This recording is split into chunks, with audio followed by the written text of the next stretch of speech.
News 18 show reel में अब वक्त है द ग्रेट शोमैन का। जी हां, द ग्रेट शोमैन। शोमैन किनको कहा जाता था? पहले बड़े नाम हुए जिनको इस शो बिजनेस में शोमैन कहा गया, लेकिन फिर 50 का दशक, 60 का दशक, 70 का दशक, 80 का दशक, अलग अलग शोमैन, अलग अलग ये टाइटल जो है कई बड़े फिल्मकारों को दिया गया। लेकिन उसके बाद वो शख्स आया जिसने मुक्ता आर्ट्स नाम की फिल्म कंपनी शुरू की और फिर उसके सर पर यह ताज आया शोमैन का। जी हां, हम बात कर रहे हैं सुभाष घई साहब की। अभी अनुपम खेर जी ने भी उनकी बात की। सुभाष घई, जिन्होंने एक वक्त ऐसा था जिनको कहा जाता था कि फिल्मी पर्दे पर जो सितारे आते हैं वो सुभाष घई के हाथों ही सितारे बनते हैं। हालांकि खुद वो यहां एक सितारा बनने आए थे, एक एक्टर बनने आए थे, और फिर लेकिन उसके बाद एक बड़े डायरेक्टर प्रोड्यूसर के रूप में उन्होंने अपनी पहचान बनाई।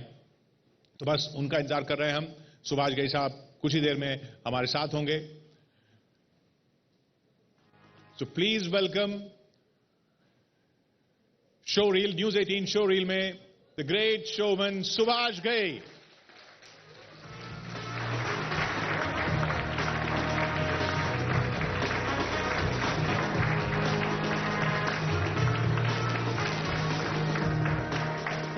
स्वागत है।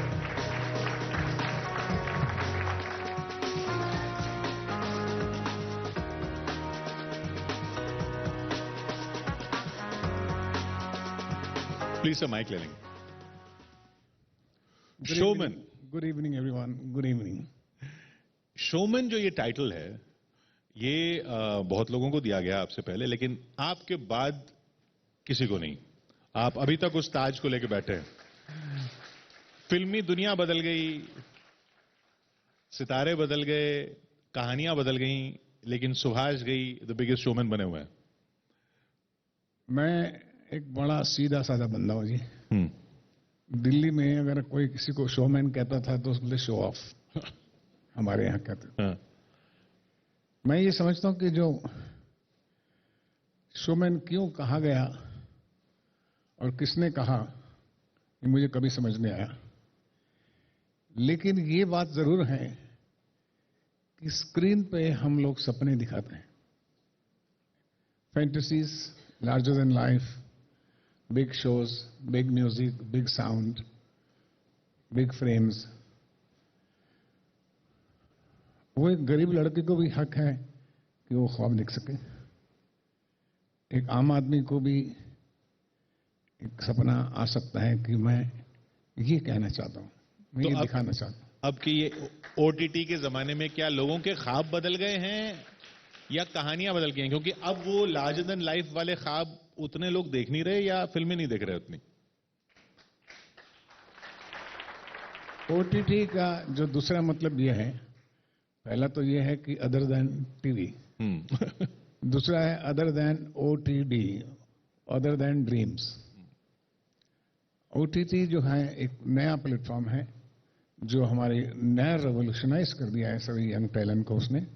It is a great opportunity for the youngsters to express themselves, tell their stories, to share their experiences. But there is always a difference between a small screen and a big screen. Where I belong to the cinema. I belong to a big screen. I could never imagine कि मैं एक छोटी सी film जो है TV के लिए बना दूं। नहीं तो कहानी क्या अलग होती है या विजन अलग होता है? एक कहानी होती है। आपने इस पे ताली मारी या मुझ पे मारी? एक कहानी होती है। कहानी तो उपन्यास में भी लिखते हैं, नॉवल में भी लिखते हैं।